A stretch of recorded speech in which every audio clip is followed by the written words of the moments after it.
सर्व शास्त्राब्धि पीयूष, यानी जितने भी शास्त्र हैं उनमें अमृत, साक्षात अमृत है श्रीमद् भागवतम। क्या ईसाई और मुस्लिमों से पहले पूरी दुनिया में फैले थे सनातनी? आखिर किसने बदल कर रख दी हिंदुओं की कहानी? एक बार फिर इस कौन दिखाने वाला है अपना दमखम? पूरी दुनिया में फैलेगा सनातन और पाकिस्तान में मचेगा हड़कंप। दोस्तों, इस दुनिया में धर्म और मजहब तो कई हैं, लेकिन अगर आपसे पूछा जाए कि दुनिया का सबसे पुराना धर्म कौन सा है तो आपका जवाब होगा सनातन हिंदू धर्म। लेकिन अगर सनातन हिंदू धर्म दुनिया का सबसे पुराना और पहला धर्म है तो आज ये पूरी दुनिया में क्यों नहीं फैला है? ये सिर्फ भारत और नेपाल जैसे देशों तक ही क्यों सीमित है? दोस्तों, ये बात तो बिल्कुल तय है कि दुनिया में सबसे पहले सनातन धर्म का ही जन्म हुआ और इस बात को कई दूसरे देशों के अलावा पाकिस्तान भी मानता है।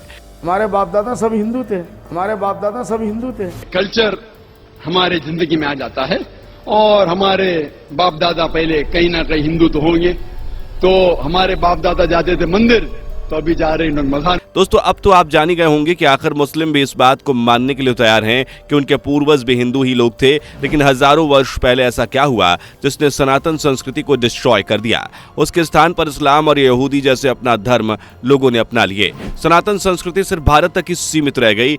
तो दोस्तों, इसके लिए हमें हजारों साल पहले उस टाइम पर जाना होगा और जानना होगा कि उस टाइम पर ऐसा क्या हुआ कि सनातन धर्म आज पूरी दुनिया में नहीं देखने को मिलता। तो आज के इस वीडियो में हम बताएंगे हिस्ट्री ऑफ हिंदूज, यानी कि सनातन के इतिहास के बारे में, और साथ ही जानेंगे कि आज दुनिया के सभी देशों में सनातन रिलीजन क्यों नहीं फैला। इसलिए वीडियो को एंड तक जरूर देखिएगा। दोस्तों, सनातन का अर्थ होता है सदा बने रहने वाला, यानी जिसका ना आदि है ना अंत है। सनातन धर्म, जिसे हिंदू धर्म या वैदिक धर्म के नाम से भी जाना जाता है, इसे दुनिया के सबसे प्राचीन धर्म के रूप में जाना जाता है। बता दें कि भारत के सिंधु घाटी सभ्यता में हिंदू धर्म के कई चिन्ह मिलते हैं। यह धर्म ज्ञात रूप से लगभग 12,000 वर्ष पुराना है, जबकि कुछ पौराणिक मान्यताओं के अनुसार यह धर्म 90,000 वर्ष पुराना माना जाता है। असल में हिंदू नाम विदेशियों द्वारा दिया गया था। कहानी यह है कि जब मध्यकाल में तुर्क और ईरानी भारत आए, उन्होंने सिंधु घाटी में प्रवेश किया। सिंधु एक संस्कृत नाम है। उनकी भाषा में 100 शब्द ना होने के कारण वे सिंधु नहीं बोल पाते थे, इसलिए उन्होंने सिंधु शब्द के उच्चारण के स्थान पर हिंदू कहना शुरू कर दिया। इस तरह सिंधु का नाम हिंदू हो गया। उन्होंने यहाँ के निवासियों को हिंदू कहना शुरू किया और इस तरह हिंदुओं के देश हिंदुस्तान का नाम भी मिल गया। दोस्तों, कहते हैं कि एक समय था जब संपूर्ण धरती पर सिर्फ हिंदू थे। यहाँ पे सारे भाई पहले सिख थे और ये हिंदू थे, हिंदू के बाद मुस्लिम, फिर सिख, इस तरह था। अगर हम चले जाते हैं, अभी जा रहा 2023 और सन अगर 600 में चल जाते हैं तो तब यहाँ पे जस्ट हिंदू ही थे। मैक्सिको में खुदाई के दौरान गणेश जी और लक्ष्मी जी की प्राचीन मूर्तियां भी पाई गई हैं। अफ्रीका में 6000 वर्ष पुराना एक शिव मंदिर पाया गया है। तो वहीं चीन, इंडोनेशिया, मलेशिया, जापान में हजारों वर्ष पुराने विष्णु, राम और हनुमान जी की प्रतिमाएं मिलना इस बात के सबूत है कि हिंदू धर्म संपूर्ण धरती पर था। लेकिन हिंदू धर्म के बाद ऐसा कौन सा धर्म आया जो बहुत ज्यादा प्रचलित हुआ? दोस्तों, वैसे हिंदू धर्म के बाद बहुत से प्राचीन धर्मों का उल्लेख किया जा सकता है, जैसे पेगन, वुडू आदि। लेकिन हिंदू और जैन के बाद यहूदी धर्म एकमात्र ऐसा धर्म था जिसने धर्म को एक नई व्यवस्था में ढाला और उसे एक नई दिशा और संस्कृति दी। हजरत आदम से लेकर अब्राहम और अब्राहम से लेकर मूसा तक की परंपरा यहूदी धर्म की हिस्सा ही है। यह भी सही है कि कहीं ना कहीं हिंदू धर्म की परंपरा से ये जुड़े हुए थे। ऐसा माना जाता है कि राजा मनु को ही यहूदी लोग हजरत नूह कहते थे। लेकिन ये सिर्फ हम नहीं कह रहे, मुस्लिम लोग भी कुछ ऐसा ही मानते हैं। इस्लाम की बात करें तो ईसाई धर्म के बाद इस्लाम आज दुनिया का सबसे दूसरा बड़ा मजहब है। ईसाई धर्म के बाद आज से 1400 वर्ष पूर्व यानी 6ठी सदी में इस्लाम धर्म की स्थापना हुई थी। हजरत मोहम्मद ने इस धर्म की शुरुआत की और देखते ही देखते यह धर्म मात्र 100 साल में पूरे अरब का एकमात्र धर्म बन गया।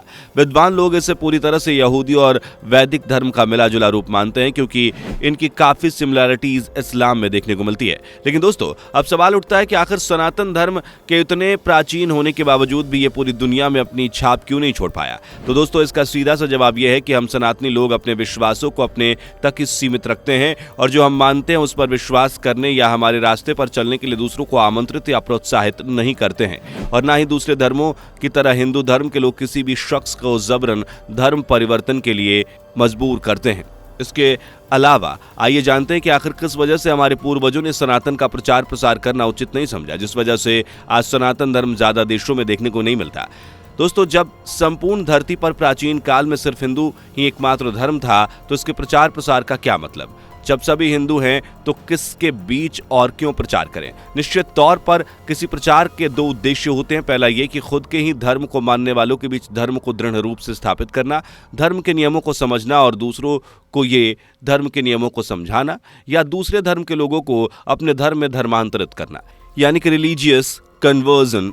क्योंकि उस टाइम पर दूसरा धर्म होता ही नहीं था और किसी को धर्मांतरित करने जैसा कोई विचार नहीं था, तो निश्चित ही हिंदुओं ने कभी चिंता ही नहीं की कि धर्म का प्रचार प्रसार भी करना चाहिए। आइए इसके इतिहास को समझते हैं। दोस्तों, ऐसा माना जाता है कि हिंदू धर्म की सबसे पहली जड़ें तब पैदा हुई जब इंडो और आर्यन स्थानांतरित होकर सिंधु घाटी में बस गए और अपनी भाषा और संस्कृति को मूल हड़प्पा आबादी के साथ प्रभावी ढंग से मिला दिया।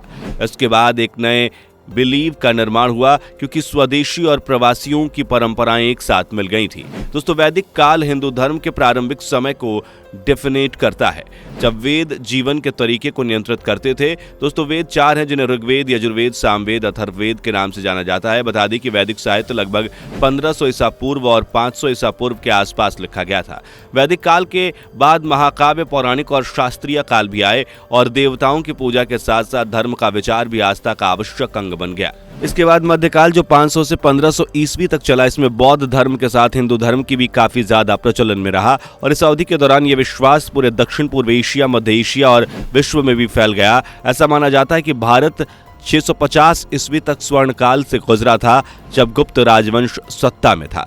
इस टाइम पर सबसे पुराने पत्थर के हिंदू मंदिरों के साथ साथ वैदिक और गैर वैदिक शिक्षा देने का समर्थन करने वाले कई मठों और संस्थानों का भी निर्माण किया गया था।